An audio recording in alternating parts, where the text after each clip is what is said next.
Hey, what's up guys? Russell Varner here again for SouthernPigskin.com, here to continue our team-by-team look at the Southern Conference.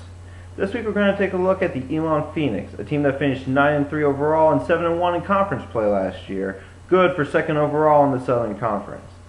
This year it's all about trying to replace Terrell Hudgens on the offensive side of the ball. Hudgens, as everyone knows, was just a spectacular wide receiver, ended up breaking 10 different NCAA receiving records, and now is a member of the Dallas Cowboys. It's going to be tough to replace him, but they do have talent on the offensive side of the ball. At quarterback, they have Scott Riddle, who now that Armani Edwards is gone, is far and away the premier quarterback in the Southern Conference. He might not even be one of the best of all time. Just look at the numbers. He's the first quarterback ever to throw for over 10,000 yards in a career, and he's thrown for 300 plus yards in over 17 games. Yet another Southern Conference record. And this is all going into his senior year.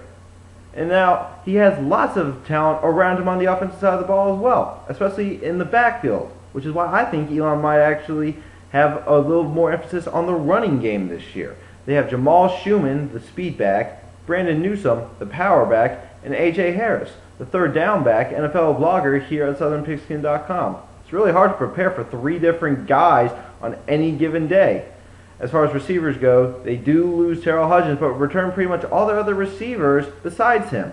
Lance Camp and Sean Jeffco will be the top two wide receivers, and I would expect Aaron Millette and Justin Peterson to be two names for you to look out for to have breakout years for the Phoenix. On the offensive line, they do lose three starters from last year, but return two starters and one backup who had a lot of playing time.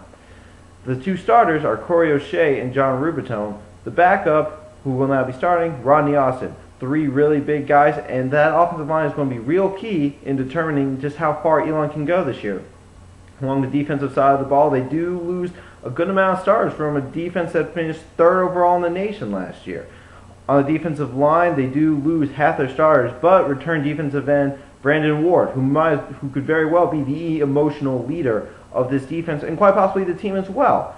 Linebacker is far and away the strength of this defense. You do not want to mess with any of these guys. It starts with middle linebacker Joshua Jones, a first-team all-conference selection, and for good reason. Led the team in tackles last year and has been projected as a first-teamer on many preseason ballots this year. Alongside of him are Brandon Wiggins and Travis Green, a redshirt senior. Now, the defensive secondary is the one thing that has me worried about the Elon Phoenix defense. The team loses three out of its four starters and its top backup last year as well. The only returning starter is cornerback Terrell Wilson, who is a very good player, but he's the only one returning, as I said before. How do you fix this problem? Well, if you're Coach Limbo, you take one of your linebackers, Dale Riley, and move him into the safety position. And how's he going to do there? I would guess he's doing pretty good. He had a couple of interceptions in the spring game, after all. I would also look for Blake Thompson and Brandon Spurlock, a converted wide receiver, to take the other two starting positions in the defensive backfield.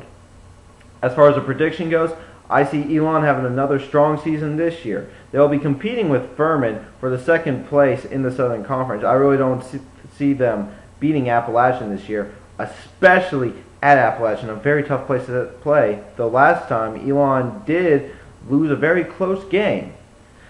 Elon and Furman, as I mentioned before, the two teams that are going to battle for the second place in the conference, will be meeting in the second to last game of the regular season. And I think that game's going to go a very long way and could very well just end up straight up determining who finishes second in the conference and who gets a leg up on getting into the playoffs. But that's it for this week. Tune in next week when we take a look at the aforementioned Furman Paladins. And remember, if you want to look good like me and get some nice gear like this, check out the Pigskin store at SouthernPigskin.com.